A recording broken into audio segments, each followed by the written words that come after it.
Allez, on se plonge tout de suite dans une question qui touche au portefeuille et à l'économie. Que vaut réellement le dinar algérien sur la scène mondiale? On va décrypter ça ensemble avec les chiffres du jour, ceux du 27 novembre 2025. Alors, quelle est vraiment sa force? Dans un monde économique qui change à toute vitesse, la réponse à cette question, eh bien, elle est plus importante que jamais. Allons voir ça de plus près. Mais au fond, pourquoi est-ce que ça nous concerne? Eh bien, c'est simple. Que ce soit pour préparer un voyage, gérer une activité commerciale ou tout simplement mettre de l'argent de côté, la valeur du dinar a un impact direct sur nos décisions et notre pouvoir d'achat. C'est parti pour un petit tour du monde des monnaies. On va voir comment le dinar se place par rapport aux grands acteurs de la finance internationale.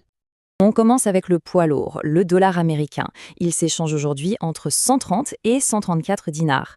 Le dollar, c'est la monnaie de référence pour beaucoup de matières premières et d'importation, ce qui en fait un baromètre économique clé pour le pays. On passe maintenant à l'euro. Sa valeur, elle, se situe entre 249 et 252 dinars. Ce n'est pas un hasard si ce chiffre est élevé. Ça reflète vraiment les liens économiques et humains très forts qui existent entre l'Algérie et le continent européen. Et la livre sterling alors? Elle se tient autour de 162 dinars. Même après le Brexit, elle a gardé une influence importante, surtout dans les mondes de la finance et des services. C'est ce qui explique pourquoi sa valeur reste si solide. Maintenant, pour bien comprendre les ordres de grandeur, regardons le dinar koweïtien. À plus de 424 dinars algériens, on parle d'une des monnaies les plus fortes au monde, souvent grâce à ses énormes richesses en hydrocarbures. L'écart est juste immense et ça montre bien à quel point les économies de la région sont différentes. Et si on regarde juste à côté, en Tunisie? La comparaison est assez parlante. Un dinar tunisien vaut environ 44 dinars algériens. Ces chiffres, ils racontent une histoire, celle des dynamiques économiques et commerciales entre deux pays voisins. Ok, on a fait le tour des monnaies classiques. Maintenant, on change complètement de décor. On va mettre face à face deux types de valeurs très différentes. D'un côté, l'or, la réserve de valeur historique par excellence, et de l'autre, le bitcoin, son équivalent numérique. Le passé contre le futur, en quelque sorte. Tenez-vous bien, un seul gramme d'or pur coûte près de 17 500 dinars.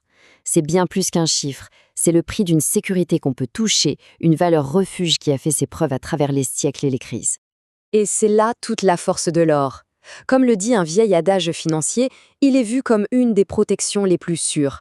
Quand l'économie s'agite et que l'inflation menace, beaucoup de gens se tournent vers l'or pour protéger leur patrimoine. Et maintenant, attention les yeux, le contraste est incroyable. Un seul bitcoin vaut plus de 11 millions de dinars. C'est un chiffre tellement énorme que ça en devient presque abstrait. Mais ça nous amène à un point très important sur la façon dont on l'utilise. Parce qu'en réalité, presque personne n'achète un bitcoin entier. Les échanges se font en satoshi, qui sont un peu les centimes du bitcoin. Ça le rend accessible, bien sûr, mais il faut être prudent. Sa valeur peut grimper en flèche ou chuter de façon spectaculaire. C'est ça, sa fameuse volatilité. Bon, on a vu passer pas mal de chiffres, mais la vraie question c'est « et alors? Qu'est-ce qu'on fait de tout ça ?» C'est le moment de transformer ces données brutes en connaissances utiles pour le quotidien. Concrètement, comprendre ces taux, ça change tout.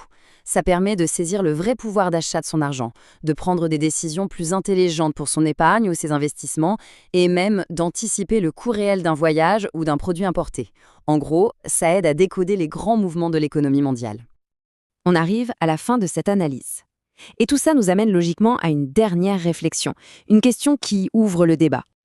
Alors après ce tour d'horizon, la question finale se pose à chacun d'entre nous, aujourd'hui, où placer sa confiance? Dans la monnaie locale, le dinar? Dans la puissance des devises étrangères? Dans la sécurité millénaire de l'or? Ou dans le potentiel et le risque des crypto-monnaies? Il n'y a pas une seule bonne réponse, tout dépend des projets de chacun et de sa vision de l'avenir. C'est la grande question de la valeur à notre époque.